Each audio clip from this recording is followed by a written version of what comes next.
ఒక్క check dam కట్టింది లేదు, ఉన్న చెక్ డ్యాంలను కూడా కూల్చేస్తున్న కాంగ్రెస్ చౌట దద్దమ్మలు.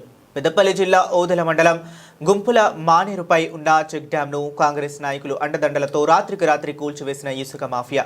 నాడు కేసీఆర్ ప్రభుత్వ హయాంలో ముందు చూపుతో ప్రజలకు సాగు, తాగునీటి అవసరాల కోసం వందల చెక్ డ్యాంలను నిర్మించారు. తద్వారా భూగర్భ జలాలు భారీగా పెరిగాయి. దాదాపు 19 కోట్లతో నిర్మించిన ఈ చెక్ డ్యాం వల్ల 6,000 ఎకరాలకు సాగునీరు అందుతుందని, గుంపుల మానేరు ఒడ్డుపై ఉన్న దేవాలయానికి రోజుకు 500 మంది భక్తులు వచ్చి పుణ్యస్నానం ఆచరిస్తారని, ఇప్పుడు ఇసుక అక్రమ రవాణా కోసం ప్రజల అవసరాలకు పనికొచ్చే చెక్ డ్యాంలను కూల్చివేశారంటూ స్థానికులు ఆగ్రహం. గుంపుల మానేరు నది ఒడ్డున చెక్ డ్యాంను కానీ ఎన్నో ఎకరాలకు ఉపయోగపడే చెక్ డ్యామ్ మాకెంతో గుడికి రామభద్ర గుడి కూడా వాటర్ సోర్సెస్ బాగున్నాయి. దీని కింద పొలాలు కూడా దాదాపు 6,000-7,000 ఎకరాలు కూడా రైతులు బాగుపడేది.